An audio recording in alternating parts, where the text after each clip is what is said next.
You got challenges that you're going to run across. If he's comparing to, he doesn't have anything to compare to, especially if he's been in that world all his life, or let's say he's comparing it to Mr. Johnny, who is, his 12th grade principal of ABC High School. So what he sees Mr. Johnny in is a Honda Accord, coming to work every day, like how does he compare that life to that life? And come out saying, wait a minute. That's a great question, because you know what? Outcomes. The value of your life is based on the outcomes you produce. So you got cars, which aren't that impressive because everybody got cars. You got cars, you got these old pictures at these old places that used to be something that's tore down now that don't exist no more. You got these old war stories that don't nobody care nothing about because them young dudes don't care nothing about that no more. The game that you was playing ain't the same game that's being played no more. You washed up for real. You're not dealing with reality. The reason why you can compare is this. Mr. Johnny ain't in jail.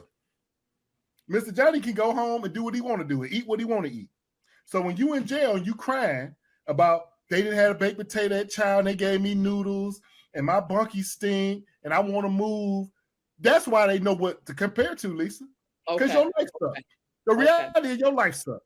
And your life wasn't that great before because you was front. Because you probably was drug addicted, probably was suicidal. When dudes start telling the real about that life, because you always on guard, you never can rest, you can't do nothing with dope money. They have perfected the system. You cannot do nothing with dope money because dope money moves in cash. Gotcha. You can't do nothing with it. That's why you got so many cars. You ain't got so many cars because you think they're great. It's the only thing you can go buy. Keep buying a bunch of raggedy Audis and stuff and putting rims of different colors and stuff like a kid because you can't put no equity and no bills and no houses in your name because you can't do nothing in cash money. Right. You can't do nothing with it. Without credit, you can't go to that bank and if you don't know how to do that, you listen. The reality of the dope boy, the real live street dude, their number one problem is confidence. You would never believe that. But when you strip them naked, when we in there in them shower shoes and them $2 outfits and all the gold gone, all the big fur hats and all the pictures and all the glamour gone, paid in full crap on, and you in there in that cage and your mama died and you've been here for 23 years and you can't figure out how to get out because you can't read and you up to them as a man, they don't have no confidence. They don't have no confidence because they know it's all been a front. It's all been a front. Dope sell itself. They can put dope in a vending machine. The game don't change. You went to jail. You wasn't valuable. Didn't know they like everybody up in the 90s. Mid-90s in Virginia and elsewhere in the country, people started to think about juvenile justice differently and started to think about it much more how they thought about the adult system. You stop getting shot, anybody gonna shoot somebody. You wasn't bringing no value, and it tears you up inside because you know you wasn't doing nothing. That's why you hold on this old Polaroid picture of this club that don't exist no more. The people that don't even know you no more. Y'all was in high school. You 42, still talking about a high school. You know what? I'm gonna tell you I ain't gonna go into that because I'll be too long. But anyway, that's why, Lisa, because your life sucked. When you break it down, when you get past all the peacock, all the faking, them dudes know their life sucked. Because it ain't no good life. It's a poor paying job because you working 24/7. You're never off the clock. You always there's somebody always trying to kill you, rob you, kill your mama, shot your brother up about something you did. All that eats you up. You lying to yourself. You have confidence because you have no skills to bring any value to the world. Once you get the ability to bring value to the world, you start gaining confidence. When you really talking to people, they ain't got no confidence. That's why you need 7 women and 8 cars. You got no confidence. Right. You always had me handsome. You always had me handsome. You ain't doing nothing. I'm good with this, man. You got you still the hood bar. I see pictures people post on, and I'm like, man, this dude 40 or 50. So I'm just looking at the surroundings. The chairs tore. You would like the CD bar and all this, and then you would be fronting when we in the cage talking about, I was out there getting money. What? Getting it where? Where's it going? You want to get shot every night.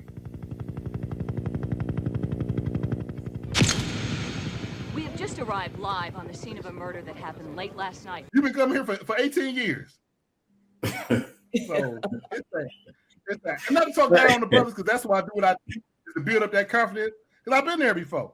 I wasn't that hard a case, but I bet it's all about a lack of confidence. Because confidence only comes in the value you can bring. If you can't bring no value, you have no confidence. That's good. That's good. Like you take me to I don't even see where the SeaWorld still exists. You take me like to a aquamarine thing or something. I don't know nothing about fish. I'm gonna shut up. I ain't gonna say nothing. I have no confidence in my ability to bring value to this room. So I'm gonna do a lot of listening. Yeah. Right. So Lou, let me ask you this question. You've been out since October last year, right? Yeah, that was the other thing. I've been out 1 year and 5 months. I'm working on my second year. Okay. Yeah, I've been out 1 year and 5 months. Okay, wow. Okay. It was October of 21. Time flying by, man. So tell me, yes, it is. Yes, it is. How are you mentally now?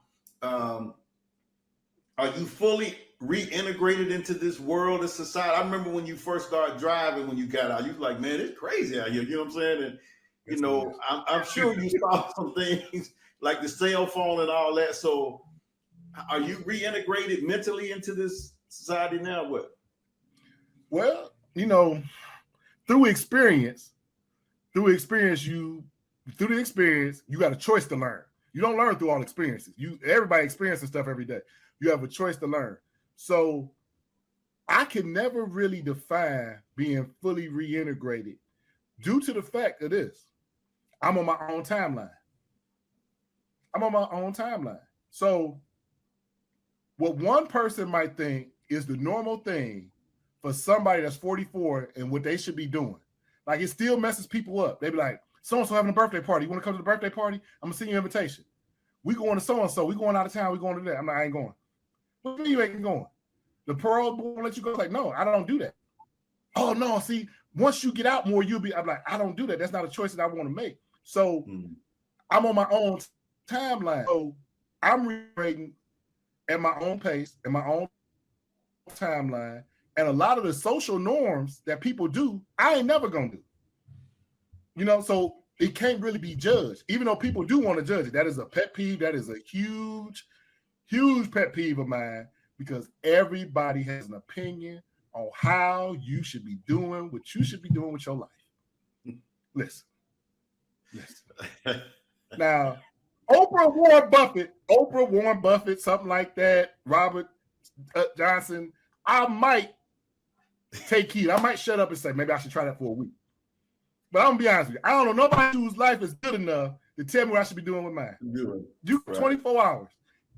Spend it and then spend it examining how you think I should be moving when you have not done none of the stuff I'm trying to do. Right. And that you ain't done nothing. If you haven't done what I'm trying to do, how can you tell me how I should repeat the it dry and is I'm sorry, I don't want to get off on another tangent. But anyway, I'm on my own timeline.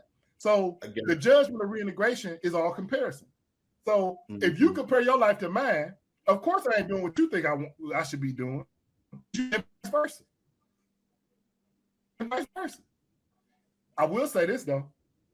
Everybody that I know that is doing whatever they should, like they reaching their goals, they never tell you how to do it. The only people that tell you how to do it are the people that ain't doing nothing.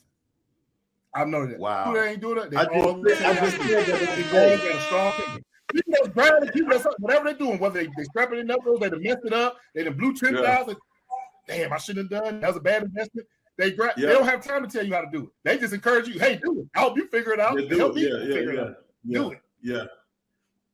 I just said that the other day.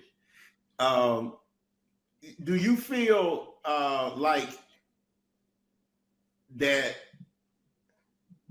Are you living with any regrets? I put it that way. So once you got out, do you have any regrets of, man, 22 years? Make sure that you like and subscribe and hit the all button and all that kind of stuff, because we're going to have a lot of good interviews on this podcast.